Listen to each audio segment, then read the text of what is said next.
Dari 2 tahun ini saya maju ke sana. Tapi Tuhan kan tahu, bukan dari saya sendiri. Gitu loh, Mbak. Ya kalau sekedar jadi pengantar kenapa mesti malu? Iya, Mbak, saya ngomong sama Bapak. Kan jenengan membawa dia ketut gini. orang yang mau beli bibit durian kepada penjual bibitnya, ya kan Tuhan memperkenalkan. Iya, menjembatani. Kan nggak ada salahnya. Bukan, makanya gini kan. Kalau nggak jadi beli, masa salah patut? Dari situ kan sudah jawabannya jelas. Ngapain enak nggak enak? Ya tinggal bilang minta maaf.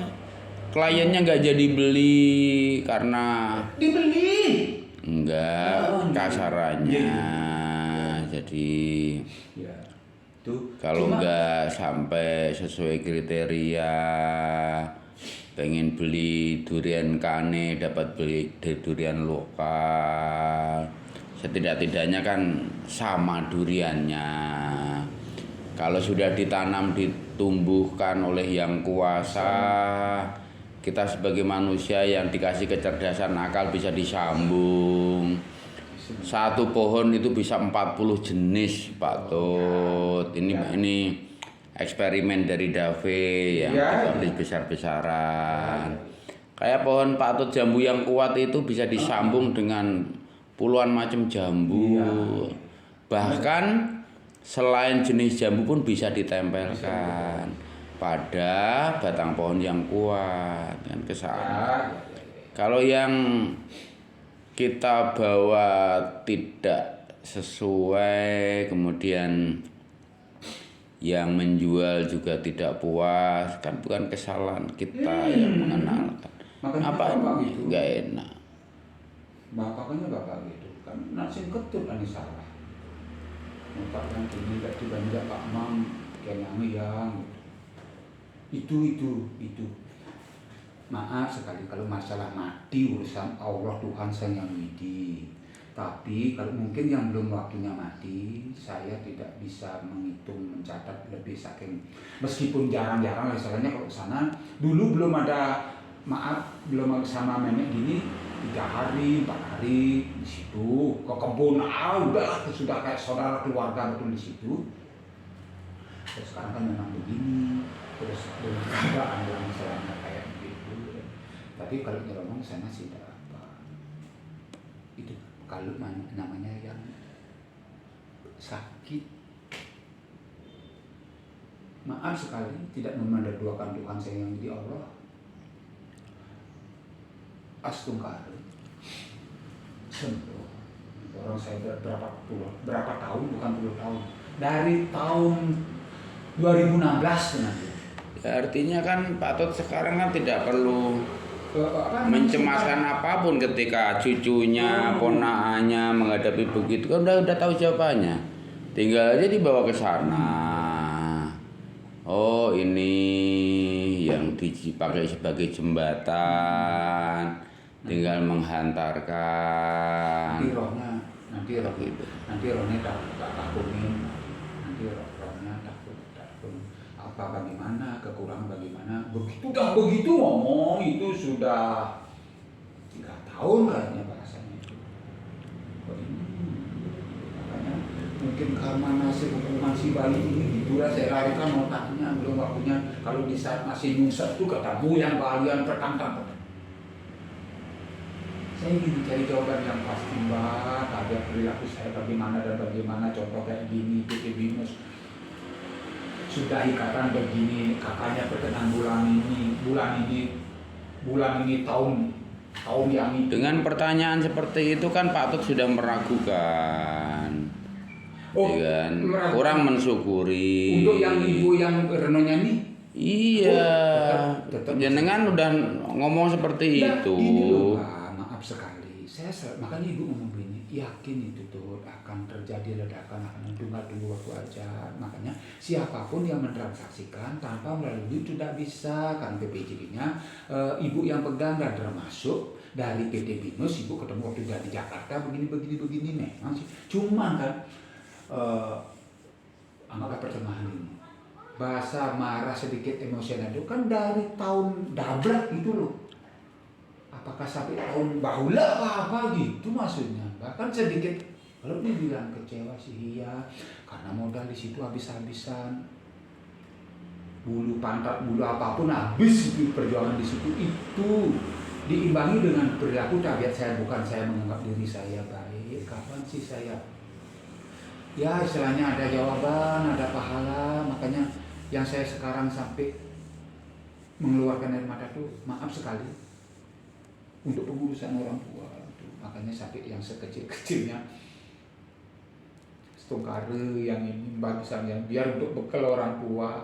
Memang sih percaya yakin ini untuk yang ledakan itu percaya. Makanya kalau pribadi saya untuk percaya sendiri. Kalau sudah percaya kan tinggal sujud nyungsung Pak Tot. Percaya gini loh Pak. Tapi jadi tinggal nyungsung saja, disyukurin. Sekarang pikiran Pak Tot negatif. Enggak, jangan orang tua. kalau disampaikan jangan dipotong lah. Sampean sudah menolak masalahnya, persoalannya kalau disampaikan. Kalau sudah yakin 1.000.000% kayak gitu, ya tinggal nyungsung saja. Nanti kan anugerahnya itu juga akan sampai juga. Kan Bang udah bilang, masuk di kampungmu itu kan surga. Iya. Tapi kan surga yang terabaikan gitu. Nggak jauh beda dengan teman-teman saya penyakap yang 21 orang. Hanya 1 orang yang sungguh-sungguh mengerjakan.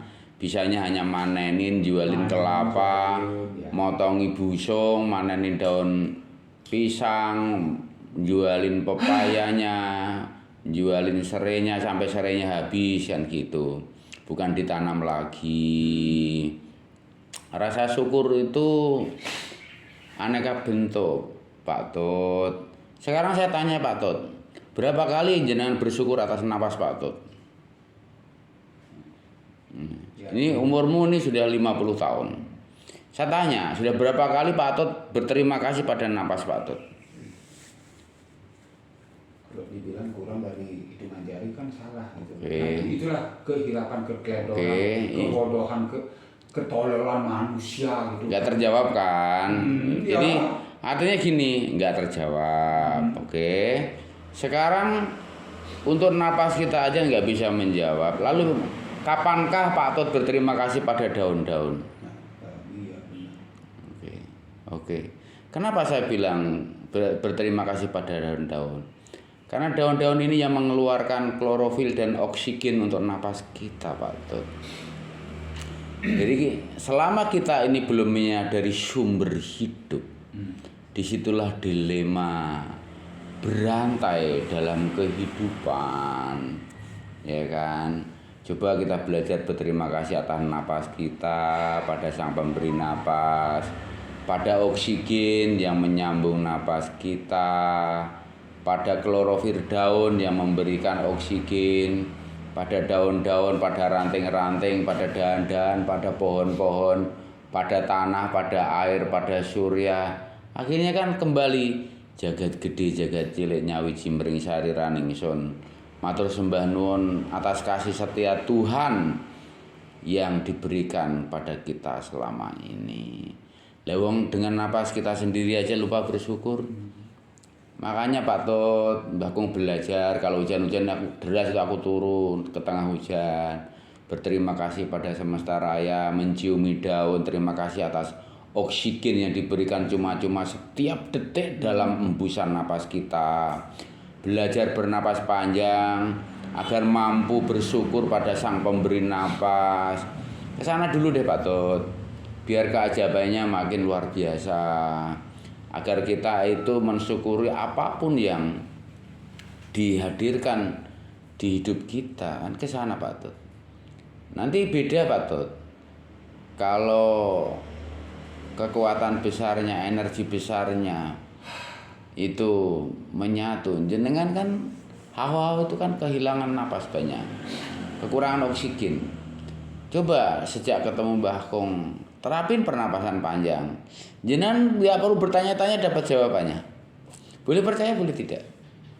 Karena pernapasan panjang ini menjaga konektivitas dengan sang pemberi napas Pak Tot.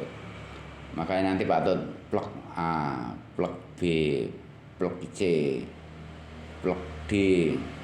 Sekarang gini saja, contoh kecil-kecil itu sering kita abaikan. Ya Mbahku kan tidak mau mendahului apapun. Belajar untuk tidak sombong karena hidup kita penuh dengan kesombongan. Jenengan dapat informasi itu 7 hari yang lalu. Sahabat saya baru transaksi 3 hari yang lalu. Kasarannya itu kan konektivitas ini tidak terjadi Pak Tut. Kalau kita sama-sama menerapkan pernapasan panjang, konektivitas itu jalan Pak Tut. Begitu jenengan ada informasi itu, jenengan nyimpen HP saya, nyimpen WA saya, rumah juga tidak jauh, bensin selalu ada, motor sehat, kucing selalu nungguin, karena gitu. Jadi di sini kan kita berarti masih belum memelihara kepekaan dan frekuensi yang telah diberikan. Makanya yang kita hadapin ini untuk menguatkan, mampukah kita itu menuju kearifan, mampukah kita menuju kebijakan. Ya ini misalnya Pak Tote datang, saya sedang nyiram, nggak mungkin saya menghentikan menyiram, ya kan? Saya gatal semua, saya nggak mungkin nggak mandi, gitu kan?